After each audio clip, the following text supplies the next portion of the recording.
Toi, tu croyais que tu étais en vacances encore. Non, mais aujourd'hui, c'est officiellement plus mes vacances. Revenais, Fait que, okay. j'avais le droit de travailler aujourd'hui. J'avais le droit.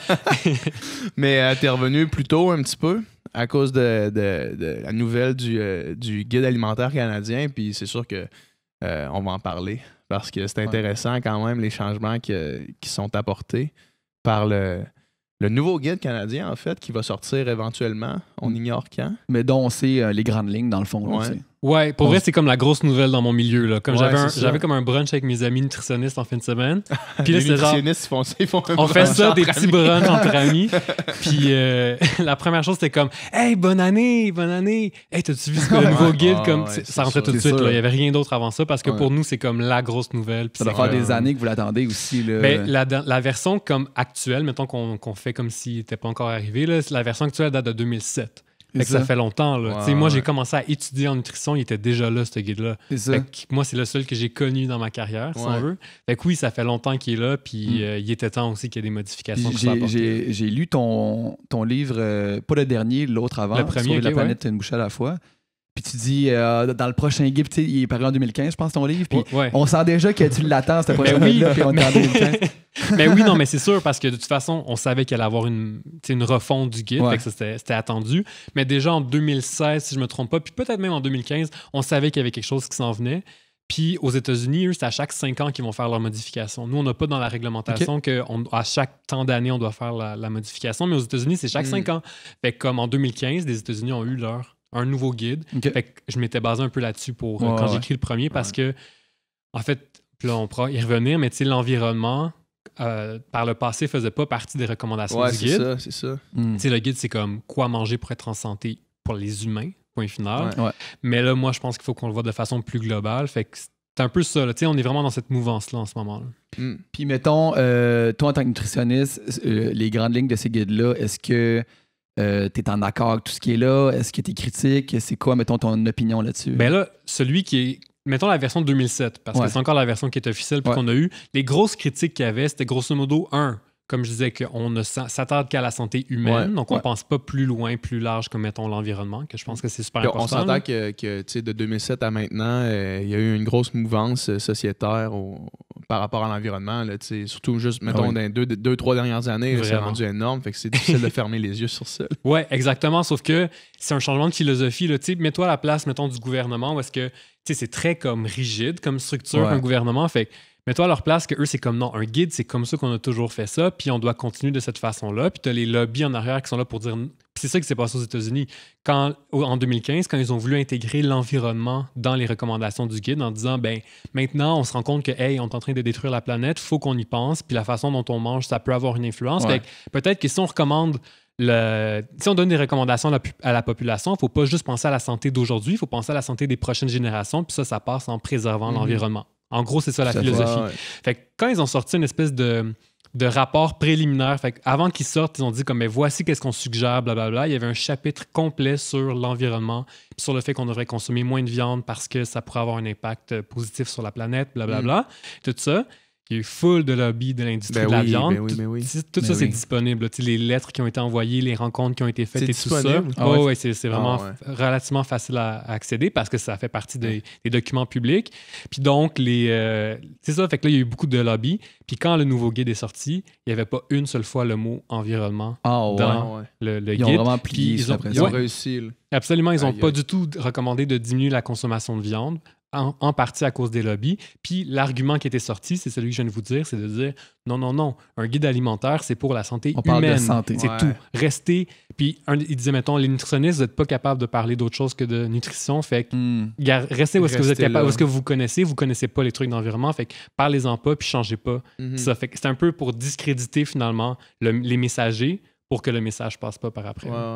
Mais c'est fou, mettons, quand tu considères que des lobbies comme ça peuvent altérer littéralement l'histoire. Tu sais, je veux dire, admettons que le step est pris 10 ans avant, là, ça fait une large différence sur l'impact que ça a at large. Là, sur 10 ans, si la consommation de viande avait déjà... Parce que là, en ce moment, on s'entend que c'est en mouvance. Là, le mot se passe, puis la consommation de viande est vu très différemment que vous le 10 ans, par exemple.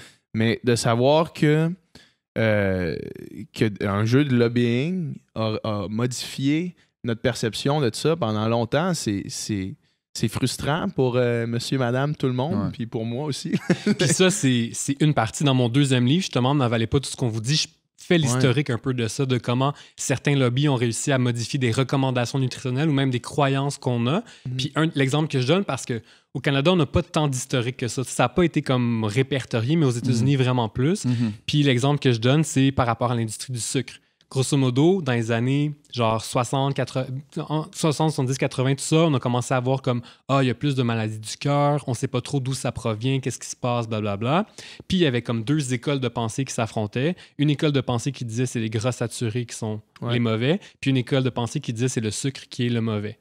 Et qu'est-ce qui s'est passé? C'est que l'industrie du sucre, comme elle avait peur de ce message-là, de dire le sucre, c'est pas bon, fait qu'il faut pas en manger, ils ont donné de l'argent, ils ont financé plein d'études sur les gras saturés. Fait qu'ils ont financé tous les chercheurs qui s'intéressaient à ça en disant, tiens, on vous donne de l'argent, puis on vous donne de l'argent pour faire de la pub, pour faire... Mais regardez de l'autre côté.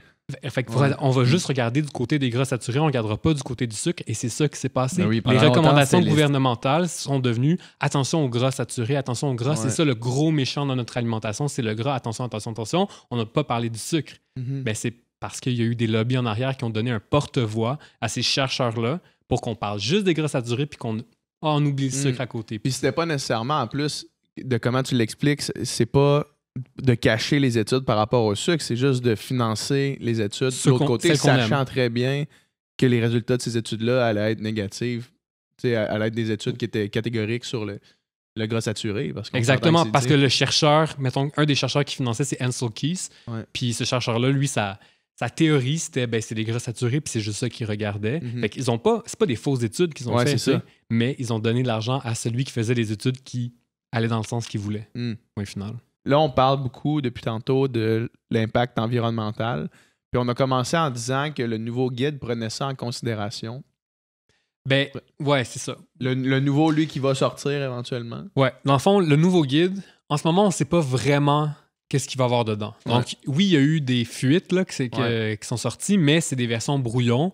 Puis Santé Canada a comme réagi en disant c'est des versions brouillons, il y a des messages là-dedans qui ne seront peut-être pas dans la version finale. Fait qu'on ne sait même pas exactement. Fait que, c'est sûr que c'est difficile de se prononcer là-dessus. Par contre, en 2017, Santé Canada avait déjà publié des lignes directrices de sur quoi ils allaient se baser. Fait que c'est quoi genre les messages que nous, on va utiliser pour avoir nos recommandations. Puis dans ces recommandations-là, il y avait l'environnement. Dans le fond, il disait qu'ils en tenaient compte. Dans le fond, de deux façons. Une, il disait de privilégier les protéines de source végétale. Donc ça, c'est une façon de prendre en compte. Puis si je ne me trompe pas, il y avait une autre recommandation aussi où est-ce qu'on parlait plus de dire il faut penser à l'environnement. C'est juste de dire le mot déjà, ça montre comme il y a une volonté politique de... Il faut qu'on tienne compte de ça quand on recommande à la population qu'est-ce qu'elle doit manger. Non, on ne peut pas juste penser aux nutriments, il faut penser de façon plus large. Donc, oui, je m'attends quand même à ce qu'on soit capable d'arriver un petit peu, puis c'est toujours par petits pas, là, les gros changements, ça se fait pas du jour au lendemain, mais oui, par petits pas, je pense que oui, ça pourrait s'en venir. Là. Moi, dans l'article de la presse qui parlait de ça, je pense que c'était là 3 jours là, que c'est sorti, là, il y avait une phrase, puis je te l'ai écrit, la phrase, c'est... la volonté de ne pas prendre d'études subventionnées par aucun lobby, aucun milieu. Puis ça, tu sais, l'exemple même qu'il utilisait, c'est évidemment les produits laitiers parce que c'est probablement ça qui écope le plus dans la version préliminaire qu'on a vue, tu sais. C'est les produits laitiers et la recommandation de ça. Dans le fond, les produits laitiers ne sont plus un groupe alimentaire à part entière de ce qu'on Exactement. C'est ça. Il y aurait plus cette catégorie-là, puis il ferait partie donc des aliments protéinés au même titre que, mettons, les légumineuses ou que la viande ou que le poisson ou que le tofu ou peu importe. Donc, on les mettrait toutes dans cette catégorie-là comme des aliments protéinés. Comme ça serait ça leur nouvelle classification. C'est certain que l'industrie s'en alarme là, en plus parce que... les écoles, les hôpitaux basent leur menu en plus sur les guides alimentaires. Fait que là, c'est comme du jour au lendemain, la demande diminue de beaucoup. Drastiquement. Là, ben, c'est ça. Dans le fond, c'est parce que l'autre truc aussi qui n'a pas beaucoup été dit dans les médias, c'est que là, souvent, ce qu'on disait, c'est comme « Oh mon Dieu, il n'y a plus de groupe, puis là, on ne recommande plus des portions à consommer de lait ou de boissons, de produits laitiers. » Mais la réalité, c'est qu'on ne recommanderait plus de portions, point final. Là. Même pour les légumes, là, on ne recommanderait plus de portions. Donc, déjà ça, c'est pas juste le lait, là. C'est comme, il y aurait plus le concept de portion puis de manger un minimum de ci puis un minimum de ça. Fait que déjà là, c'est pas juste le lait qui est touché par ça. On ne recommande plus de portions. Mais oui, bien sûr que l'industrie laitière n'aime pas ça, cette chose-là, parce que c'est comme un acquis qu'ils avaient de dire, nous, là, on a un groupe, les aliments qu'on produit, c'est un groupe spécial dans le guide où est-ce qu'on dit, il faut que tu en manges à tous les jours si tu veux être en santé. C'est ça que ça dit un guide, là. C'est comme, tu dois manger cette catégorie d'aliments si tu veux être en santé. Donc, c'est clair que oui, d'un point de vue de l'industrie, c'est le fun d'avoir ça. Parce que tu dis, hey, là, je produis quelque chose que le gouvernement dit qu'on doit manger. Ouais. Donc, les écoles, les hôpitaux, les centres de personnes âgées, etc., ben, tous les menus qu'ils font, ça va en tenir compte et tout ça. Donc, c'est beaucoup d'argent qui est investi là-dedans. Fait que c'est sûr qu'ils vont sonner l'alarme, puis c'est sûr qu'ils vont pas être contents d'avoir ça parce que ben, ça leur enlève cette espèce de piédestal sur lequel ils avaient été mis pendant de nombreuses années. Puis donc, Santé Canada, cette fois-ci, effectivement, ne s'est pas... En fait, a fermé la porte au lobby de l'industrie. C'est sûr que l'industrie avait quand même encore son mot à dire, comme nous, on avait notre mot à dire. Il y a eu des périodes de consultation où est-ce que même nous, on pouvait envoyer des lettres ou comme écrire puis donner notre avis et tout ça. Donc, l'industrie aussi, bien sûr, on en envoyait plein, mais ils étaient comme au même titre, si on veut, que nous. C'était pas genre, venez vous asseoir, on va comme jaser puis on va voir qu'est-ce que vous en pensez. Ce qui était plus comme ça dans les dernières années. En fait, il y avait dans la version 2007, par exemple, il y avait un comité qui avait été mis en place, donc des experts en nutrition qui étaient mis en place pour dire, bon, mais vous, qu'est-ce que vous pensez qu'on devrait mettre dans le guide? Puis parmi cette table-là, il y avait des gens qui travaillaient ou qui avaient travaillé pour des industries comme les producteurs laitiers ou comme, etc. Fait que ça, qu'il y ait eu un conflit d'intérêts ou pas, ou comme qu'il y ait eu une influence à cause de ça, on ne pourra jamais le savoir vraiment, mais l'image que ça projette pour Santé Canada n'est pas bonne. On peut supposer qu'il tenait en compte les impacts économiques qu'allait avoir, mettons, les guides. Là. Oui, sauf qu'en même temps, c'est normal qu'un guide fasse... Tu sais, l'histoire du guide, allons-y.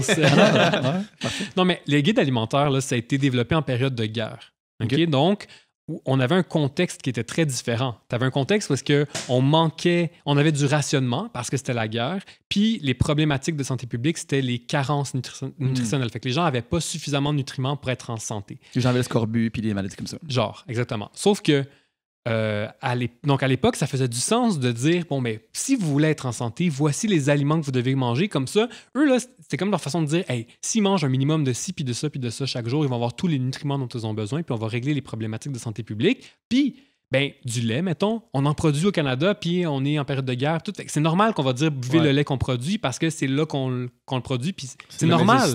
C'est vraiment normal. C'est pas une affaire de lobby ou quoi que ce soit. C'est normal que le guide pense à l'économie. Ça fait aussi partie des mandats du gouvernement.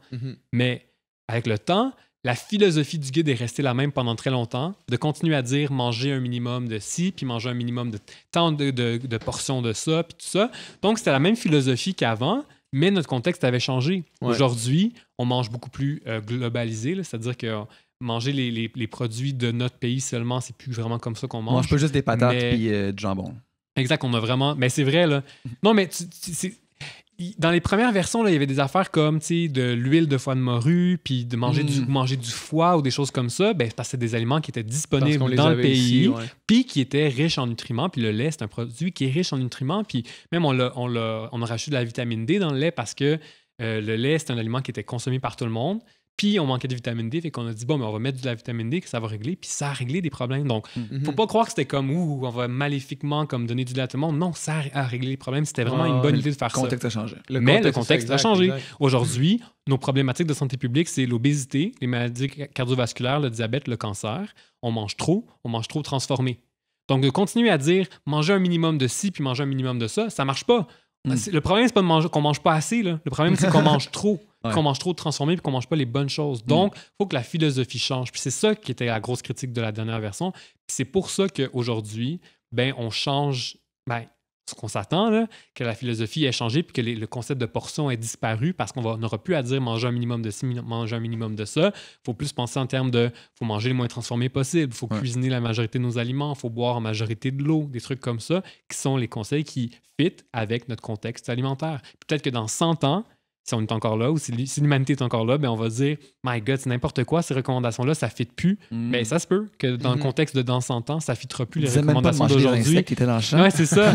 Non, mais c'est ça, là. On a une diète à base 100% d'insectes, strictement d'insectes.